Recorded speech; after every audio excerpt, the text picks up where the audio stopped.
Welcome, everybody. I can see people are still joining us, so we'll just give it a minute before we start.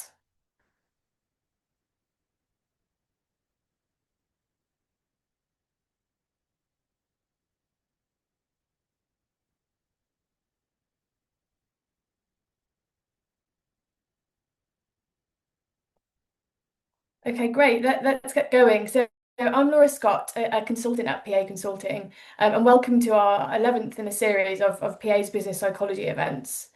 In these events, we look at some of the biggest trends and challenges that businesses currently face.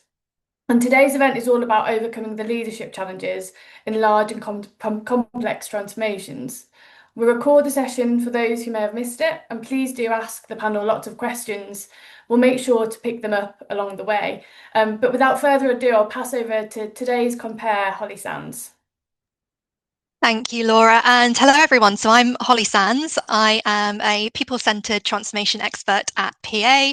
I have a background in business psychology, and one of my passion areas is leadership, and particularly leading in complex transformations.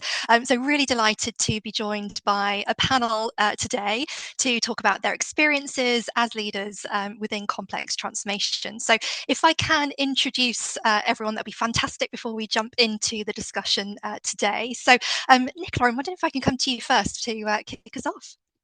Of course. Good afternoon, everybody. It's really good to be here.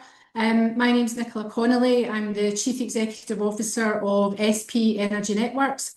We have 4 networks businesses within our group.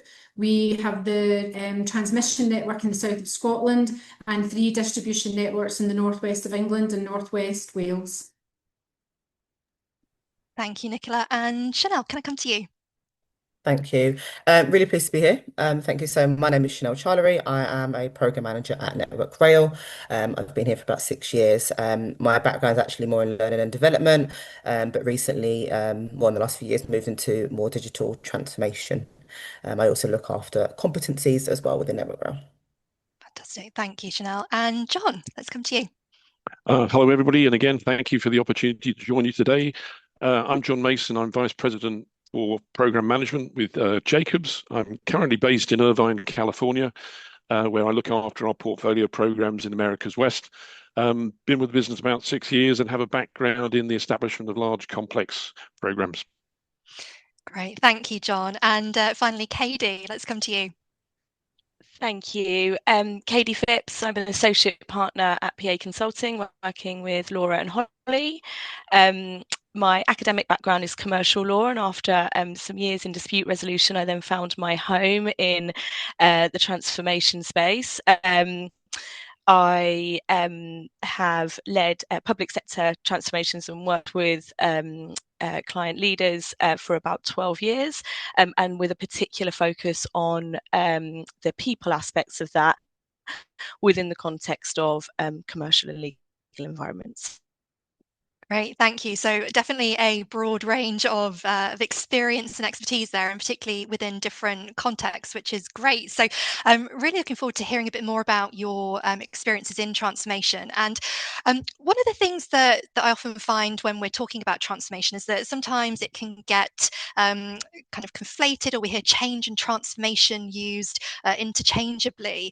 And there are distinct differences between the two, and I think it would be really great to hear from each of you just in terms of what does set a transformation program apart from a change project or program, and what does that mean as a leader? How do you shape your approach to lead that forwards? So Nicola, could I come to you first? Sure, thank you. I think that quite often people focus on one aspect of change rather than that whole transformation. In our business, I mean, some people may have heard in the press that the whole of the UK is going through a bit of a transformation from a networks perspective as we electrify our lives and we rebuild the grid to support the changes in our electricity infrastructure. And for our business, it's a huge impact in terms of the scale up. And if you look at from one price control to the next price control, it's 4.5 times the scale in terms of investment. So from £2 billion over a 5-year period to 11 or 12 billion pounds over a 5-year period. And if you look at the price control before that, it was £2 billion over 5 years. So we've gone from having what was maybe 200-300 million pounds of expenditure a year to spending 2.5 billion a year. And that kind of change, it has to be a transformation. So it impacts people, it impacts processes, it impacts the way we interact with our supply chain. It changes, sorry, even from a mindset perspective and even the culture of the organisation. So that for us has been truly a transformational programme rather than just a change programme. And the thing that struck me going through that is people very much home in on the organisation change and what does it mean for the structure and where am I going to be in that structure. And actually the bigger part of the transformation is how do we change the way that we do things. And it's been really important for us to look at not just that structural diagram on a page, but how do the roles change? How do the processes change? What technology do we need? And actually, how do we need to help our leaders change in that environment to be able to lead that transformation? So I think that's a good example of the difference between just a change and a complete transformation of how you do business. Yeah, thanks, Nicola. And definitely hearing those people elements coming through there as well, particularly around mindset shifting. It takes quite a bit to move from the state that people are in currently to a very different, transformed state in the future. And I can see our other panelists kind of nodding along there. Chanel, I wonder in terms of your experience, how that resonates and what else you would add to that. Yeah, absolutely. I mean, for me, change is about what already exists, and transformation is about, okay, well, we have an idea of maybe where we need to get to, but we haven't quite got there yet. And I think, with change, we look from A to B, but transformation, we don't really know what B looks like just yet. And that's obviously going to emerge as we work through that process. Um, Certainly within Network Rail, we've gone through quite a big transformation with implementing a digital system, which is used by a vast amount of our frontline in the industry. And a big part of that wasn't just about implementing a new system. It's actually about how do we need to change people's way of working? How do they consider safety in a much different way? And I think the biggest part is the accountability piece. How do they consider their own accountability within that process as well? And that doesn't just happen on the switch of a button when you turn a new system on, right? This is something that we keep seeing over time. And even as we enhance kind of the system, we have to look at what's the impact on process, what's the impact on ways of working, and to Nicola's point, how do we help our leaders support those that are using the system a little bit more? So for me, the change is a little bit short term in some ways. But the transformation piece is a bit long term, and that keeps going over a period of time. Yeah, thank you. And John, did you want to expand on that too? Yes, yeah, look, I very much agree with what Nicola and Channel have said. I think change is about refining existing processes, maybe increasing effectiveness and efficiency, whereas transformation sort of moving to a fundamentally new state. And I was thinking of an example in my career. As I've worked on a number of large, complex programs, and helping to set them up in the first place is absolutely critical to their ultimate success. And I suppose one of probably the main program that I think about where this happened was Crossrail, the Elizabeth line. And I joined that program where it was moving from a planning and business case driven organization. It had been very effective to make the case for Crossrail. But it then needed to transform into a delivery focused one. And that meant bringing in a lot of new people. It meant transforming the existing organization. It meant engaging with a lot more different stakeholders and really bringing in a whole new governance, new approaches, fresh skills. And navigating some unfamiliar challenges, and that continued throughout the life of the program. So really, it was I suppose the key thing for me, transformation is often about a journey of discovery, and you have to have real clarity there. You asked about sort of the challenges for leaders, and I think clarity of the end state is really important. And there's a couple of themes that I'll probably develop a little bit further as we go through the discussion, but not only developing left to right thinking, in other words, where are we now? Where do we need to get to? How are we going to get there? What are the interim stages? But also developing right to left thinking. What does the end state look like? How is it going to work? And ultimately, that's the success of, in my case, a big infrastructure program is making sure it's effective and it achieves the outcome a client wants. But the other last point I just want to quickly make is that program in particular and transformation isn't done in isolation. It's done in a context, and particularly with big complex programs, there's a whole ecosystem environment that sits around that program, and understanding that and the impact on what your transformation is going to be is really important. Yeah, thanks, John. I think a lot of that resonates with me, and I think I could also see some nodding from the rest of our panel there as well. Particularly that piece around, what's that end state that we're going towards? And I think Chanel, you mentioned earlier as well, what is B? How do we get from A to B? But what is B? That really important piece. And Katie, just wondered, is there anything from your side to follow on from what John was saying there in terms of your experience working in this space?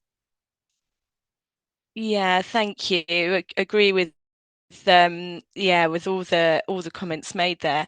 I think with transformation, we're often quite good at knowing the transformations that I've worked on with leaders. We can define where we need to get to, or at least elements of where we need to get to. So um, in part or in whole, the destination can be articulated, but the journey there, the path to get there, just isn't. The process and how you set up the leadership, the program management, all of the architecture around it, quite different, and therefore it's quite important to lean into that and embrace that discovery en route, even though it feels it's a bit shaky at times in terms of one foot in front of the other, and have that willingness to change and adapt. New insight and new learning comes in. So I think a good example of that, I was working with a procurement leader, and they needed to really rapidly boost the technology and innovation that they could offer to their clients across the organization.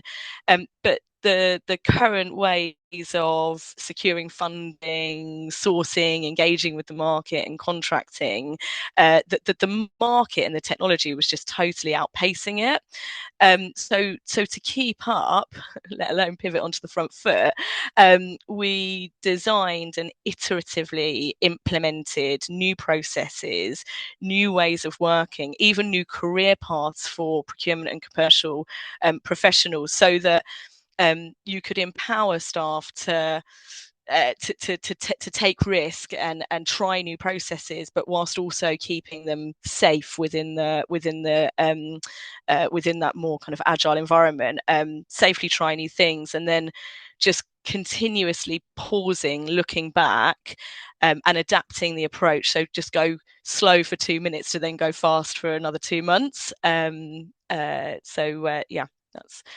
that's what I'd say. Destination known, path unknown. Yeah, thank you, Katie. I hear that, and I think from listening to all of that, there's so many different moving parts. And then the moment you also introduced, we've just talked there about technology and digital, and Chanel, your background as well, working on digital programs. So many different factors that come in, and there can be so many different hidden dynamics when it comes to transformation programs. And I wondered if we could unpack a little bit more, perhaps some of those hidden dynamics that might derail a transformation. Obviously, we know that getting from that A to B destination isn't quite clear cut, as we've just heard. That journey can be a little bit bumpy along the way. And just wondered, in terms of leaders in a scenario, in an environment like this, how you can try to surface some of those derailers and challenges, and address them early, so that you can overcome them. So I wonder, Chanel, can I come to you first? Yeah, absolutely. One of the biggest things that I've certainly learned over the years in my experience is perception is really what can derail a transformation program. There is a bit of a gap between what is actually happening and what people, believe is happening. And no matter how great work that you do or you believe you're doing, if your program is seen very different, you're obviously going to get that resistance. I recall a piece of work we did regarding a sort of technical capability change, and actually it was a proof of concept, but it was seen a bit as an opportunity for restructuring, and actually it wasn't the case. It was well designed. The intent was clear, but actually people experienced what was happening very differently, which actually meant it landed completely differently. So I think you're going to have to expect resistance. but the signs there will usually be, you've got the loud people in the room, but it'll also be the subtle signs as well.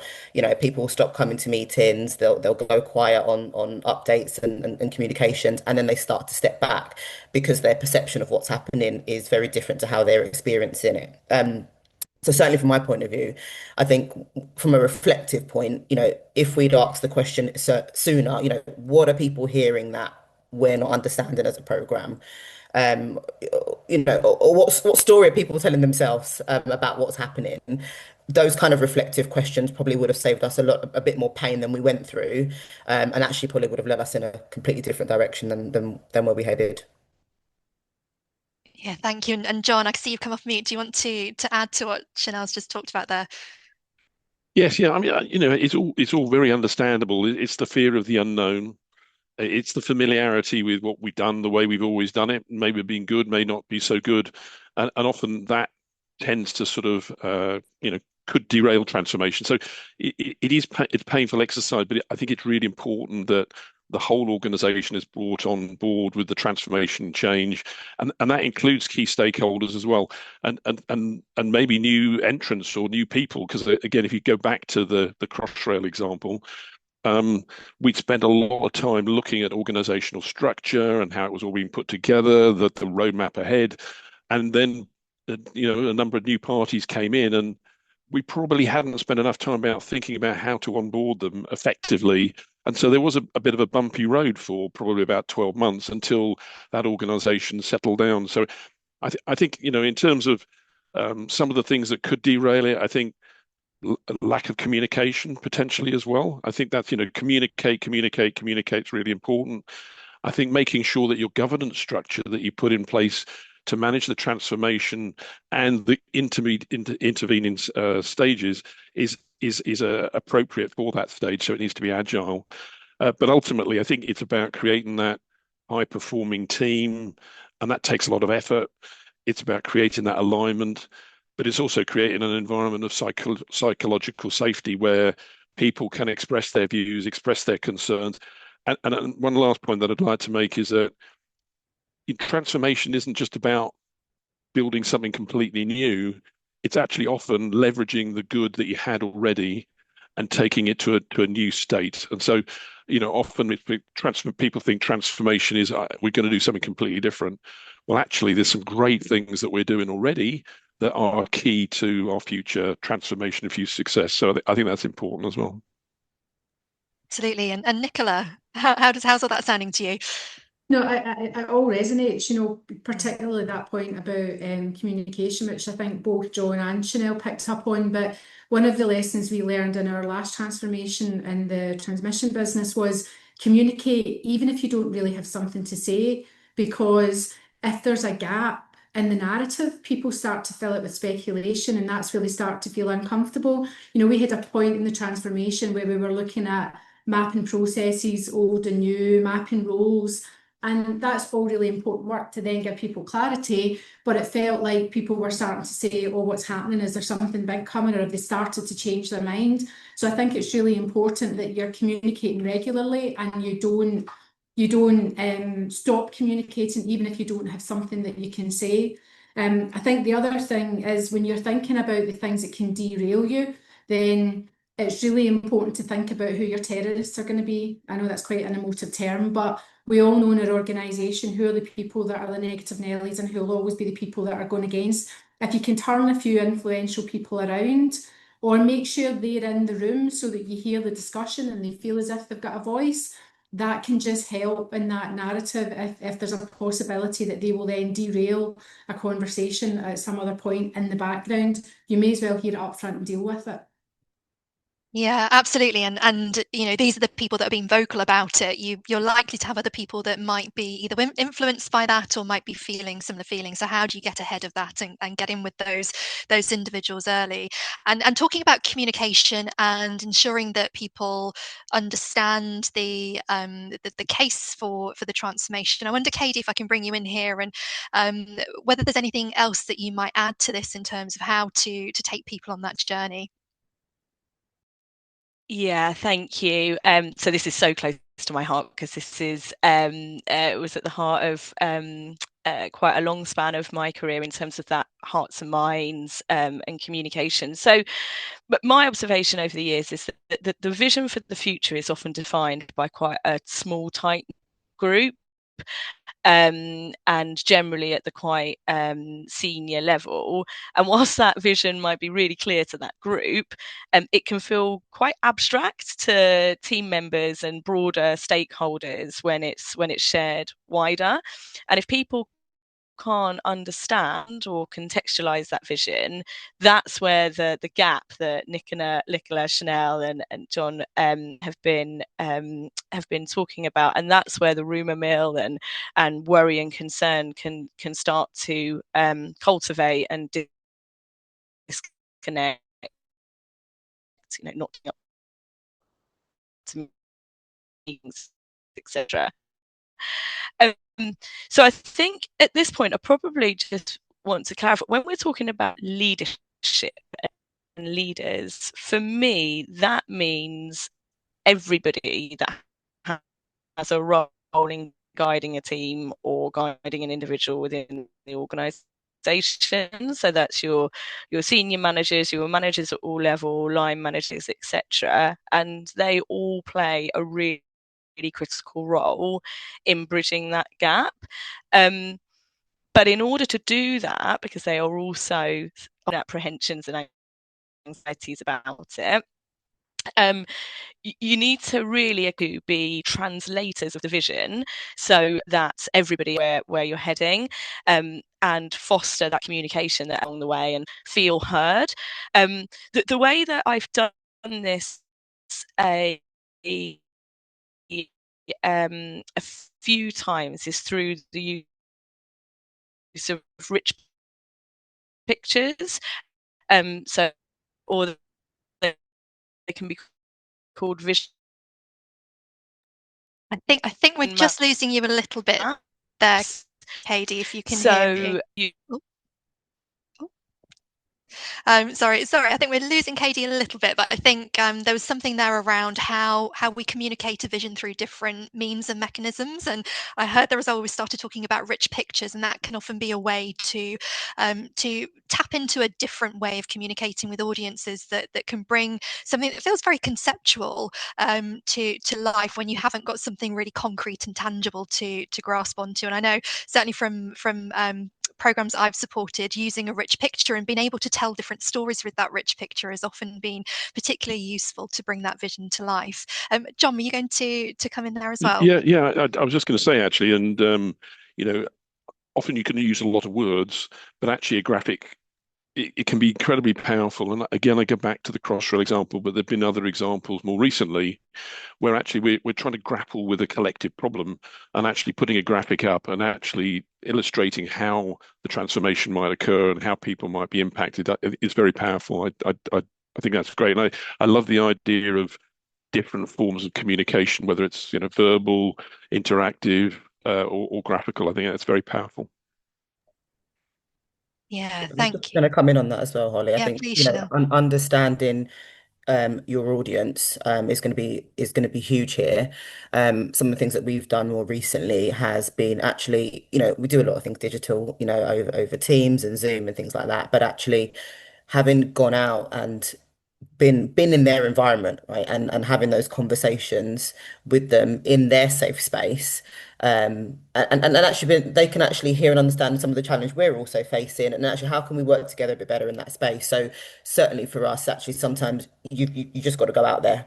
And we can't sort of sit in our ivory tower, so to speak. We've got to go out there and be with those people and hear it firsthand. Yeah, absolutely. And I think that's a really interesting piece around how you maintain your composure through those situations as well, because I think often as leaders we're often looked to as having the answers or having kind of a grasp of everything, but that's not always how it plays out. And particularly with the complexity of transformation, how do we as leaders balance that tension between having to deliver on maybe the shorter term results. We've got some goals that we've got to do and deliver, but also still building that longer term transformation capability. Nicola, could I come to you on that one? Sure, yeah, I think it's one of the first things is to try and be realistic, particularly if you've got a really big delivery program that you need to do at the same time as you're doing a transformation. And it's about being really honest on timelines with everybody, with all of your stakeholders, with the people who are undergoing the transformation, and actually with yourself sometimes, because it's in all of our psyches probably as leaders to try and do things faster, but really you have to marry that up against the challenges you've got in delivering the day to day. And the way that we did it in the most recent transformation is about making sure you've got a core team who sit separately from that delivery piece, having a program, but making sure that you can tweak that a bit if things come in, or if something becomes a bit of a burning platform in the day to day, you recognise that you need to pull back a bit. And also just trying to kind of sense check. So having, sense checking with the people who are undergoing the transformation, with the project teams, and making sure that you're constantly checking in with them to see how it feels, because, resilience is really important for anyone who's leading a change or who's that core team. And you have to just keep making sure that they are topping themselves up and they're doing okay, because it's challenging going through that over a long period of time. So it's about constantly looking at your program, making sure you've got some separate teams who can be looking after the transformation as well as the day to day, and managing your stakeholders is absolutely key. Yeah, there's a real fine balance there, isn't there, between the day-to-day management and still trying to move this behemoth of a transformation program along and hit those goals. And John, did you want to expand on that? Yes, yeah. I think I'd perhaps just reiterate, transformation isn't done in isolation, and it requires an alignment across a whole series of stakeholders, the ecosystem that I referred to earlier. So it's really important that leaders understand the context in which transformation is taking place.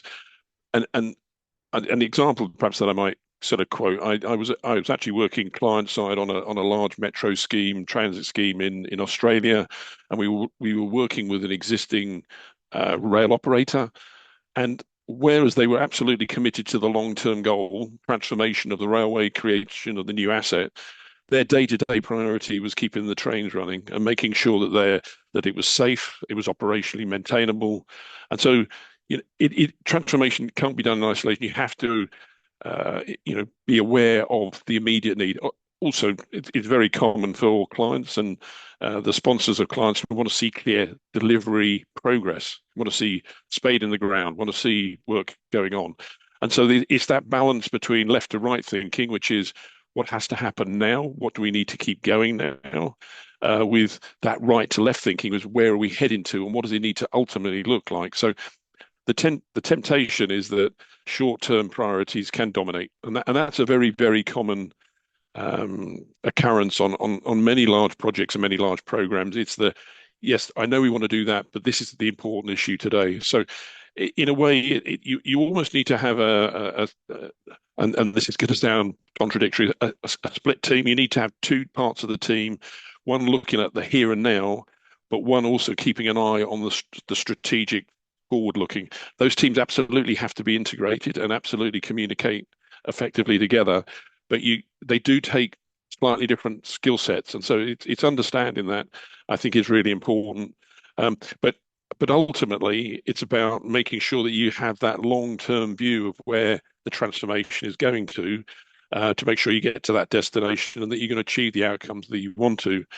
So really important. And one thing that I do think is a good trigger is making sure that you see the green shoots of transformation coming through and actually recognizing those and actually reflecting back to the broader organization on the benefits of that transformation to what they're doing, whether making it more efficient, more effective, and so that, demonstrating that we are on a journey to where we want to get to. Yeah, absolutely. Thank you for sharing that. And that's really interesting as well in terms of having two teams that are focusing on slightly different elements of the journey, but actually they obviously do still work together to ensure that everything is part and parcel achieving that end goal. And I could see Chanel kind of nodding along the way there, and I wonder, just from your experience as well, what you think about this one. Yeah, everybody wants proof early on that something's working. You want to see something tangible, and I totally get that. But transformation doesn't fit very neatly into periodic cycles or quarterly cycles. So, Mm, it does take time to really see what's working and are those benefits coming through, as John mentioned there. I think the two things there when you talk about two different teams, there's one that's kind of producing a little bit of stability in the transformation, and you've got one that's obviously looking a little bit more strategic and high level to move things from a different state. And that's certainly something that we've done in our space is to introduce those roles that can produce that stability for the organization, but recognize that we have the program team that are, looking at that kind of enhancement, that development going on, and kind of seeing how that plays out. The other thing I'd probably just add really is, when we're looking at kind of the short term versus the long term, you've got to plan for both. You know, yes, you can be very visionary and what does that end state look like potentially, but actually you need to plan for that kind of short term and actually articulate that back to your mm. stakeholders and manage those expectations as well. And I think that's going to be really key, kind of a key thread. And then going back to Nicola's point, I think that's where a bit of the resilience comes in as a bit of a leader there, with being able to kind of manage, the two sides of the coin really. Yeah, absolutely. And resilience is definitely one that keeps coming out kind of loud and clear in this one. And Katie, from your experience as well, I mean, how do leaders push through this state? So I think as well as hopefully a bit clearer now, sorry about that. I think as well as the balancing of the two teams, I think that's happening as a leader and as an individual. You're wearing two hats as in day-to-day operational leadership and transformational leadership. So my two bits of advice there are: acknowledge that it's hard, lean into the vulnerability. It will you will feel better for it, and it will be more authentic in terms of role modeling and those that are looking up, and linked to some of the points that have already been made. Bring other people in, invite that collaboration, empower others to share ownership of the journey. They will have a greater sense of belonging and ownership of the transformation goals, and that will support for better outcomes. Yeah, thank you. And just interested in the point you raised there around the two hats. And I think we had the question come through actually, just in terms of there are probably some characteristics that leaders need to dial up, to amplify when it comes to leading transformation, because we've heard that there's the day-to-day operations that leaders are probably still having to ensure are running alongside having to also deliver something that is quite a change for an organization. We've talked already about there might be changes to career pathways that we've got to make, that the culture has to shift, the different ways of working. I wonder, as we've been talking, whether there are any kind of key characteristics that you have been thinking about that might set a person that's leading transformation apart from somebody that's leading the business as usual operations. Are there any characteristics that they might have to amplify or dial up to support that? I can come in there. I think one of the things, for me, in both instances, you're using a lot of the same tools in your toolkit, right? But you're right in that you're just dialing up certain things. I think one of the things is you need to be good at creating a vision and telling a good story, because that is the starting point. So, and if you can do that and do that well, you can start to take people with you. I think that you need to be equally authentic in both, but having a reputation of being authentic and honest and straightforward with people really helps you when you go into a change environment, because you get that level of trust. If you've built that up within an organisation, then you're more likely to be able to take people with you, particularly during periods of uncertainty. One thing for me personally is being able to feel comfortable, I guess, being a bit uncomfortable and maybe not knowing the answer all the time, but at the same time trying to inspire confidence in people. So being honest about when you don't know the answer, and that point about collaboration and consulting with others and taking people with you. So for me, it's just about almost like a graphic equalizer of just kind of dialing certain things up and down. But that key thing is, inspiring confidence, trust, and being able to tell that good story that's going to take people with you. Yeah, and I think again something that I often talk to leaders about is that sense of having to embrace that vulnerability sometimes, and it's really uncomfortable, and I wonder as well in terms of the rest of our panel members today, whether that's something that you've experienced, and whether you've kind of reflected on how you've either pushed through those feelings of uncertainty and exposure, I guess, if you're having to let people know that perhaps things aren't as crystal clear or going in the right direction. I mean, does anybody want to share any thoughts on that one? Yeah, happy to come in. So, I mean, I think it's about showing up in those moments, and just to touch on a previous point, actually, you kind of mentioned there around the kind of day-to-day leadership versus the kind of transformational leadership.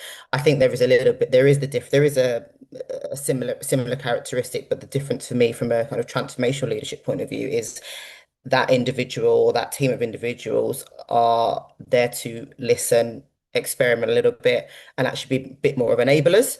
Whereas I think the kind of day-to-day leadership sits within, the planning, organizing, the problem solving side of it. But I guess in both of those situations, we have to sharpen the moments where things are just not going to plan, and not, we can't hide behind processes or plans. It's not going to be a straight line. It's going to have its peaks and troughs, but showing up when things don't go right, I think is kind of really key there. And then I just suppose the other point I wanted to kind of note on is, the authenticity that people want from you, Yeah. and that vulnerability. Yes, it can be seen as a bit of a weakness, potentially, for us, but I don't think we talk about that enough as leaders, and maybe we don't even see that either very often. And I think that would open the door for a little bit more kind of trust and resilience if leaders were a bit more vulnerable and saying, actually, I don't have all the answers, but I'm hearing what you're saying, and we're going to work towards that. Yeah, John. Yeah, look, I just agree with everything that Chanel and Nicola had said. I think it's about authenticity. I think it's about you know a clear vision of where you want to get to. Taking the team along with you to get to that. I think is really important. Providing that energy, but also recognizing that it is a voyage of discovery. We don't know all the answers, and actually, what we're doing as a team is working together to get to that outcome. And so it's about team building, it's about vision, energy, drive, but it's also recognizing that, as I said before, that actually there's a lot of good stuff that we're doing already that we want to maintain and keep going, and recognize that this isn't about throwing away everything that we've done before. So I think it's important to be authentic. I think that really comes back to it, really. And if that means vulnerable, well, that's what it is, and so I think that's a good thing. Yeah, absolutely. I mean, I would be a big advocate for that. I think it's definitely been able to share that with people, and bring them into your space as well. Actually, letting them know that this is a journey that you're going on together. And I think Chanel used the word experiment there. I think that's certainly something that we need to embrace when we're looking at transformation. It's not always going to be a very clear moving from one state to another. We are going to potentially have to take a step back in some circumstances, but we learn as we go, and we apply that learning to taking something forward.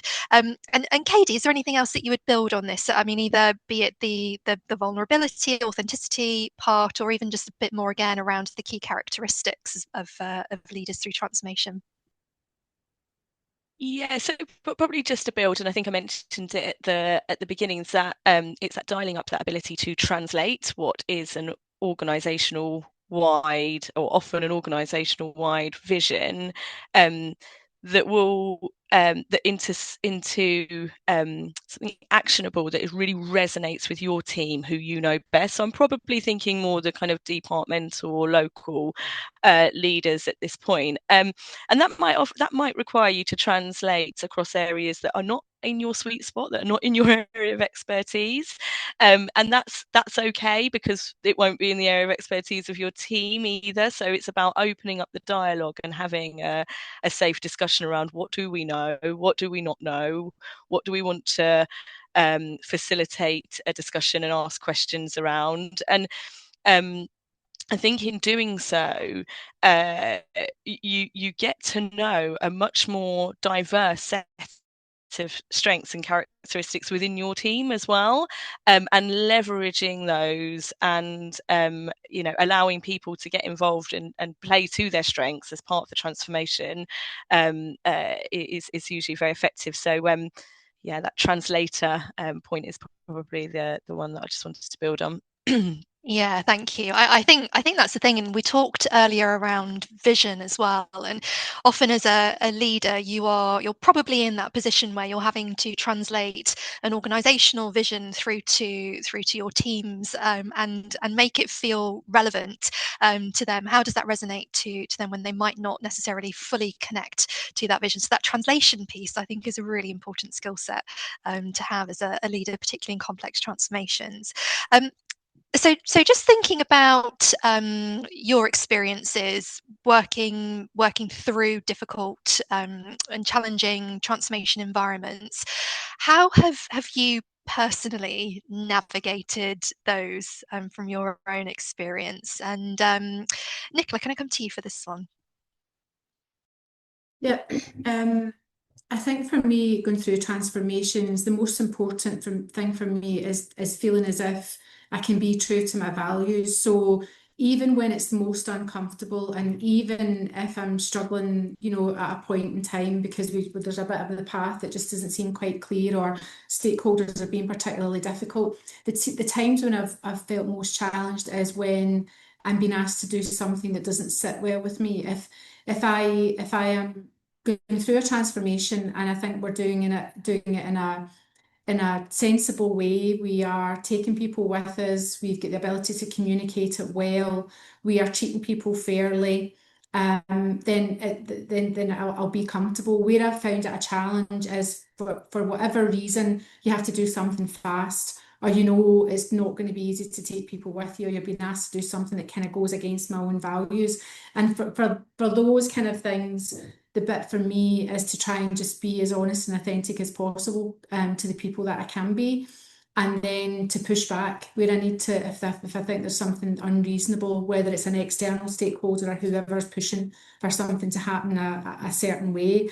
The other point is I guess going back to that resilience point, it can be really challenging mentally and physically if you're going through a lot of change. And you do just have to sometimes recognise that you can't do everything, and you have to delegate some things, or you have to take a bit of a time out, and you have to look after yourself. It's the old analogy of you can't put somebody else's oxygen mask on if you don't have the oxygen mask on yourself. So you really need to make sure that as you go through, particularly an elongated change, you look after yourself and you do the things that keep you on an even keel, and make sure that your team are doing the same, because what you don't want is folk to fall over when you're partway through that change, or just as you reach the end. So there's a couple of things in there for me that are just really important, kind of non-negotiables, and that's one of them. Yeah, Chanel, you're going to build on that. Yeah, I resonate with that, hugely as someone who naturally thinks they can control every outcome. Um, I've actually learned the hardest part of change itself is what it asks of me, of a leader, and as an individual as well. Yes, we know change can be disruptive, contentious, all of those things, but it's forced me to think about the power of my own influence in what we're doing, even when I don't feel in control of it. And I used to often see that when things didn't go to plan or didn't go to according to how I thought it would have gone, that was a reflection on myself, and that setback was a reflection on me. But actually, over time and experience has just shown me that that transformation piece is unpredictable. Things are going to change, things are going to happen. Um, and when that noise and that pressure and those external factors are coming in at you, you do have to step back and just be not be defensive, but actually be a bit curious as to what is the challenge that people are actually having here, and not take it personally. So for me, it's just taking that step back, looking at it a bit from a bit of perspective, and listening to what the challenge is actually asking of me. Yeah, absolutely. And I think John and Katie are quite keen to share their reflections too there. Who would like to share? Katie, why don't you go first? Happy. I was going to build on your point from earlier, actually, John, around the importance of collaboration and having a single roadmap, because you need to, whilst you are discovering en route, you do need to have the building blocks of a plan, or the building blocks of a roadmap at the least, so that you can track progress and ready people for change, and everybody can situate and contextualize, right, we're here and then next we're moving to here. That can look quite simplistic when it's drawn out on paper, but actually there's a huge amount of work that needs to go into making that deliverable. And it requires a lot of collaboration, and it requires a lot of understanding about the hinge points of, if I change this over here, what impact is it going to have over here? And you also really need to understand, what can the organisation take? So if you look at kind of healthcare sector or NHS, winter preparedness is absolutely critical. So those types of timeframes and organisational pressures that exist need to be factored in. Otherwise, the organisation will be overwhelmed. And I think what we were, Nicola and Chanel were talking about there, is how that then flows down all the way through to at an individual level. And how do you build your own resilience to then support the resilience of the team? So yeah, thank you. Yeah, look, I'm glad you went first, Katie, because actually you picked up on a comment about the roadmap, which is very pertinent, actually. And I hadn't thought about it or reflected on it, but it is something that have actively done in transformations in the past, that clear vision of where you want to get to, but then the roadmap of how to get there. And it was quite simple, actually. It was a four-phase approach. And what it allowed you to say was, we're having this conversation now, but that's okay, because we're at this point in the transformation, and this is where we expect it to be. And these are the type of things that we'll do at this phase, and then moving forward, we'll be looking for these. It also allows you to identify the green shoots of progress, which I think is also really important. That people understand the benefits of why we're going through this. It's not comfortable. It's not, it can be painful at times, but actually, when you start to see those green shoots, it then starts to build. It starts to create that energy, that excitement. I think, going back to the comments that were made about leadership, I think it is energy sapping. It is. It's interesting. I've been through a number of transformations, and it does take its toll. And I think the important thing there is to have a very strong support network and team, core leadership team, who gradually take on responsibilities for key elements and can stand in, can deputize, can succession planning, which I think is really important as well. I also think there's maybe two or three other points which I just bring in here. I think it's important that it isn't just done in isolation. You're looking at what others have done as well, and actually learn from what others have done. And often, and this is particularly on programs because they tend to be standalone, you actually look at how other people have done a program, how they've delivered it. And the Olympics actually is a great example of, they have a learning legacy that they pass from one Olympics to another, and that is a form of helping other organizations to go through the transformation that they need. So that I think, linking to previous successes is important. We did talk about well, actually, another quick point is around independent and peer reviews as you go through the process. And again, that's not a challenge. It can be a challenge, but a positive challenge. But often it's about, is the roadmap on target? Are we heading in the right direction? And you're bringing in other people, and that brings a degree of challenge, because people, we're open to that.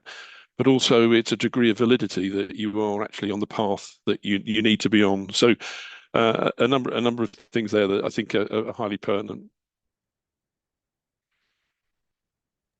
Yeah, thank you. Definitely hearing a few things, particularly around that.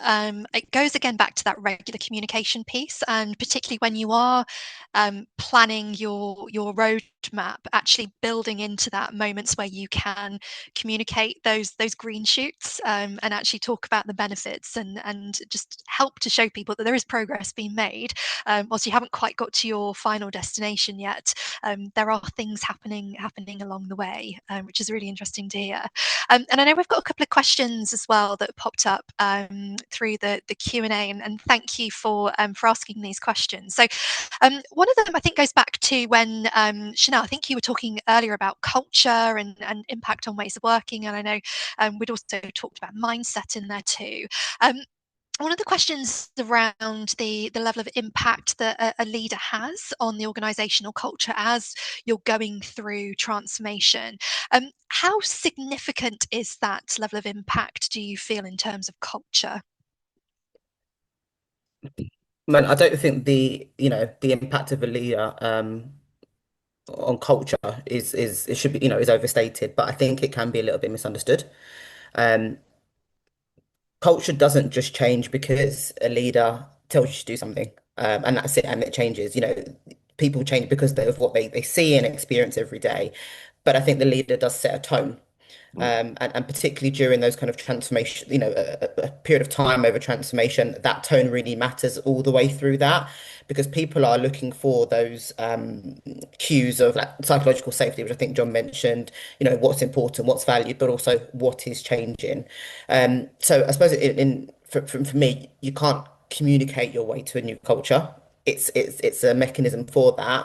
You kind of have to model it. You have to have that supporting network to do that until it starts to take hold. So, in answer to the question, yes, it has a significant impact, but only if it's lived and not just spoken. I think you have to go through the tough bits when things go wrong and bring people together on that change. So yes, communication is important, but it's not a directive. It's a journey. Yeah, absolutely. It's kind of living and breathing it, isn't it? People seeing you do it rather than just talking about there being a cultural change. We also had another question just around the illusion of control when it comes to delivering transformation, and that there can be this great new system that's going to come into place, and actually there can be things that can happen in the background that can derail a transformation program. And the question that we've got is, what can transformation leaders do to embrace that lack of control and still inspire confidence and progress amongst teams and the organisation? Any thoughts on this one, just in terms of what can we do as leaders to still keep that confidence level going? I think we've talked a little bit already about some of the mechanisms that we can use there, but is there anything else that we could add to this one? I mean, I do think periodic reviews of progress towards an outcome is an important. You're almost taking a stock take. We've come on this journey. Are we still on target? Do we need to refine that approach? So I think some sort of gateway review, some sort of independent assessment of where the journey we're on, I think is important. In terms of the lack of control, I think it's again, it comes back to, I think, a laser-like focus on the outcome that you're trying to achieve. I mean, again, it's about making sure that you're going to get to the horizon eventually, but there's going to be ups and downs on the journey to get there. But as long as you've got that focus on where we're trying to go, why we're doing this, why we're trying to get to, I think that's that. But also recognizing that it is part of the journey, that you're going to go through the ups and downs. So. Yeah, absolutely. I think that's key, isn't it? Keeping anchored to why you're doing this in the first place, but just also still recognizing that there's going to be a level of complexity along that way. And Nicola, I can see you nodding there as well. Is there anything else that you'd add to that? Yeah, I think it's about celebrating the small wins at times as well. So even if it doesn't look perfect, there will be small wins in there. And again, it comes back quite often to the role of the leader. I mean, I think back to a transformation I was involved in a good number of years ago, and it was bringing in a new financial system, and the reports that came out initially weren't perfect, right? And everyone then started, developing their own reports rather than this new form of monthly reporting that we were all meant to be using. And the CEO at the time said the only report he was going to go through in his monthly meeting was the new report. He wasn't going to look at any of the other reports.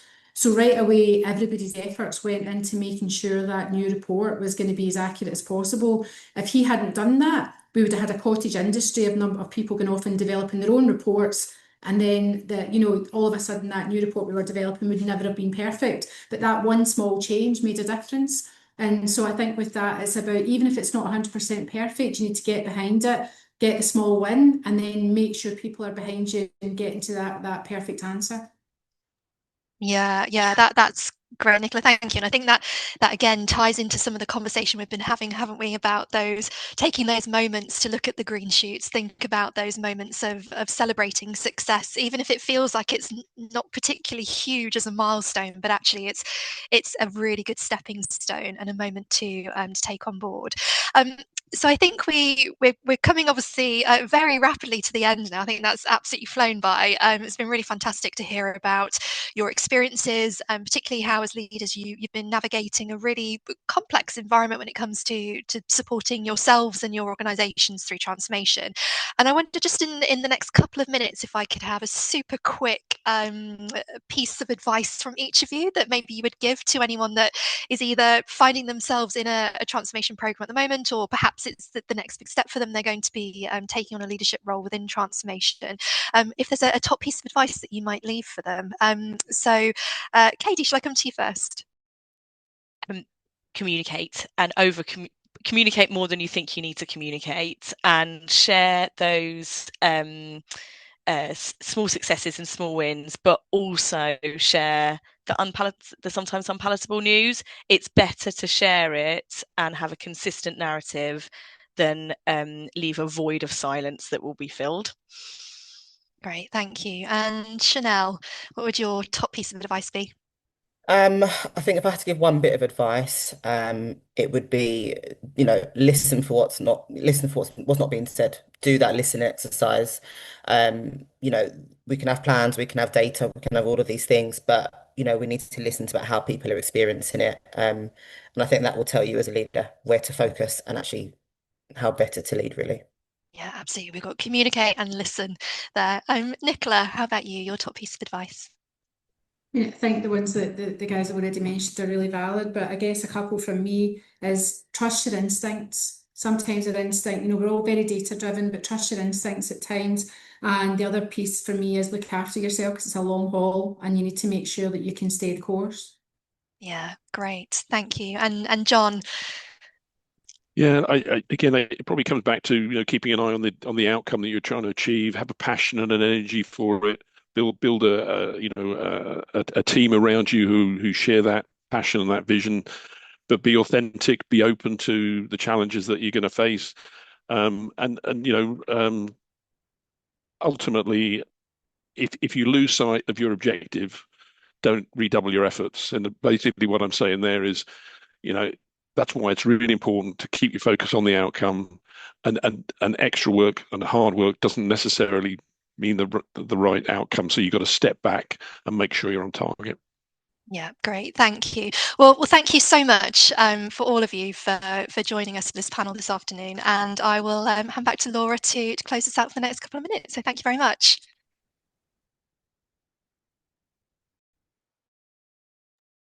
Oh, well, thanks so much, Holly and panelists. That was really interesting. So please do reach out to one of PA's experts if you'd like to carry on the conversation, or if you're interested in joining one of our upcoming sector focused roundtables on leadership and transformation. And also look out for our new pending event for the new year. But for now, that brings us to the close of our event, and thanks so much for joining.